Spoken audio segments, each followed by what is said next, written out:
Dans les collines verdoyantes du village de Kelekbando, un lieu isolé entre rivière et forêt sacrée, les chants des oiseaux s'entremêlaient chaque matin au rythme ancestral des tam-tams.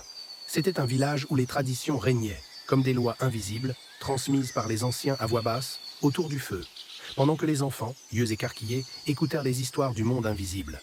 Parmi ces enfants, il y avait Yari, un garçon de 14 ans, orphelin de mère, élevé par son père, Baba Koma, le gardien des tambours sacrés du village.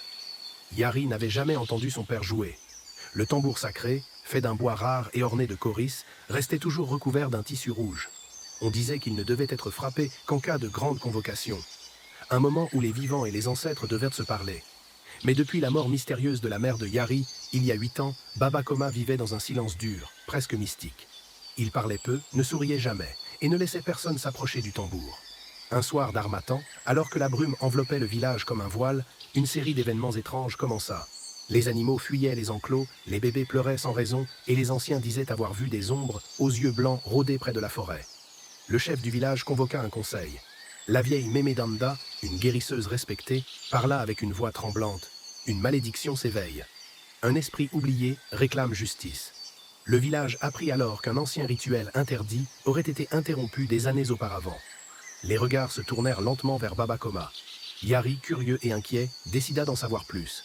Une nuit, alors que son père dormait, il se glissa dans la pièce où était caché le tambour. En soulevant le tissu rouge, il sentit un souffle glacial et entendit une voix. « Yari, mon fils, ne crains pas la vérité. » Il tomba à genoux. C'était la voix de sa mère. Le lendemain, il demanda à son père de lui dire la vérité. Le vieil homme, d'abord furieux, finit par céder, les yeux humides. « Ta mère n'est pas morte, pas vraiment. Elle s'est sacrifiée.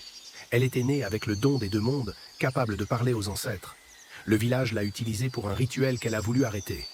Les esprits se sont retournés contre elle, et j'ai scellé son âme dans ce tambour, pour la protéger. Depuis, je me tais, car chaque son du tambour, c'est sa voix qui crie. » Yari, bouleversé, comprit que les troubles du village étaient liés à cette ancienne trahison. Un esprit oublié, laissé sans justice, réveillait les douleurs du passé. Contre la volonté des anciens, Yari décida d'organiser une nuit de réparation. Il frappa le tambour en présence des villageois, libérant la voix de sa mère qui révéla le nom de ceux qui avaient corrompu le rituel par ambition et orgueil. Le village fut choqué. Certains anciens vénérés avaient trahi le pacte sacré. Après des rituels de pardon et des offrandes faites dans la forêt sacrée, le calme revint.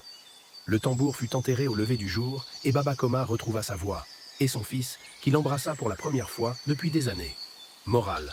Parfois, le silence protège, mais la vérité libère. La tradition doit s'élever non pour cacher la honte, mais pour honorer la justice. Et c'est dans le cœur des enfants que les ancêtres plantent les graines du renouveau.